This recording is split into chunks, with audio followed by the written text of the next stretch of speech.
വചനാമൃതം തയ്യാറാക്കി അവതരിപ്പിക്കുന്നത് പ്രേമ രാം നിവാസ്. സ്വാമി വിവേകാനന്ദൻ ആത്മസുഹൃത്തായ ഖത്രി മഹാരാജാവിനെഴുതിയ കത്തിലെ ഏതാനും വരികളിലൂടെ നമുക്ക് തുടങ്ങാം. വലിയൊരു പാപബോധം എൻ്റെ മനസ്സിനെ സദാ അലട്ടിക്കൊണ്ടിരിക്കുന്നു.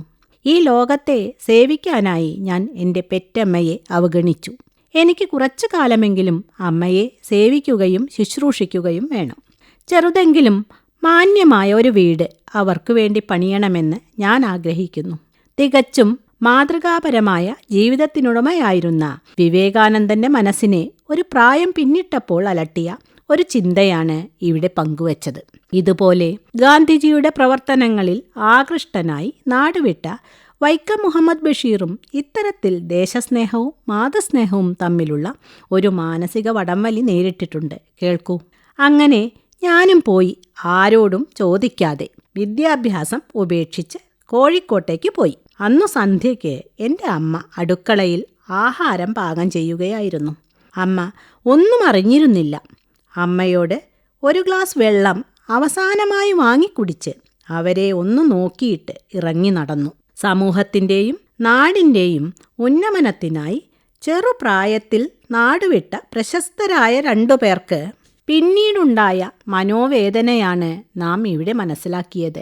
സദുദ്ദേശത്തോടെ നാടുവിടുകയും സത്കർമ്മങ്ങളിൽ പങ്കാളികളാവുകയും ചെയ്ത ഇവർക്ക് നാളുകൾ പിന്നിട്ടപ്പോൾ അമ്മമാരെ ഓർത്തുണ്ടായ വ്യഥ വളരെ വലുതായിരുന്നു.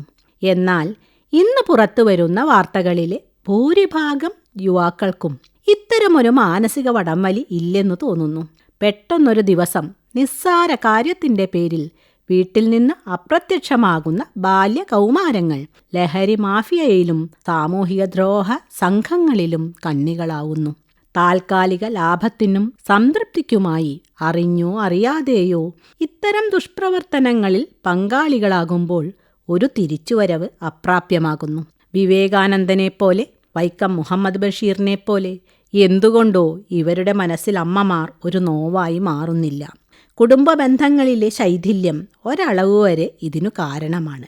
ആഡംബര ജീവിതം സ്വപ്നം കാണുന്ന അമ്മമാരും കുടുംബാംഗങ്ങളും ആദ്യമാദ്യം മക്കളുടെ വരുമാന സ്രോതസ്സിനെക്കുറിച്ചോ കൂട്ടുകെട്ടിനെക്കുറിച്ചോ അന്വേഷിക്കാനോ നിയന്ത്രിക്കാനോ ശ്രമം നടത്തുന്നില്ല.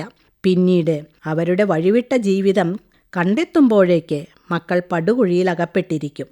ഇതിൻ്റെയെല്ലാം അനന്തരഫലമാണ് ഇന്ന് വാർത്തകളിൽ നിറയുന്ന ആരെയും ഞെട്ടിപ്പിക്കുന്ന വെട്ടിക്കൊല്ലലുകളും ഉപദ്രവങ്ങളുമെല്ലാം. ഇവിടെയാണ് വിദ്യാലയങ്ങളുടെയും സാമൂഹിക സംഘടനകളുടെയും പ്രസക്തി.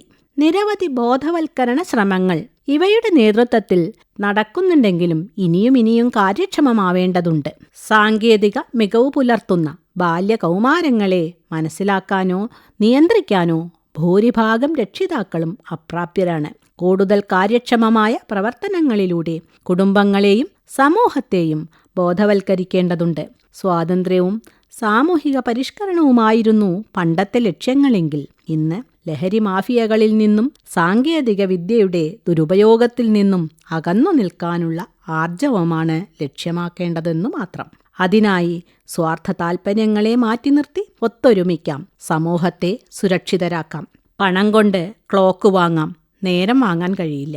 പണം കൊണ്ട് പുസ്തകം വാങ്ങാം, അറിവ് വാങ്ങാൻ കഴിയില്ല. പണം കൊണ്ട് രക്തം വാങ്ങാം, ആയുസ് വാങ്ങാൻ കഴിയില്ല. പണം കൊണ്ട് പദവി നേടാം, ആദരവ് വാങ്ങാൻ കഴിയില്ല. പണം കൊണ്ട് വീട് വാങ്ങാം, സ്നേഹമുള്ള കുടുംബം നേടാൻ കഴിയില്ല. സ്വാമി വിവേകാനന്ദൻ്റെ ഈ മൊഴിമുത്തുകളുടെ കാലിക പ്രസക്തിയും അർത്ഥവ്യാപ്തിയും വാക്കുകൾക്കതീതമാണ്.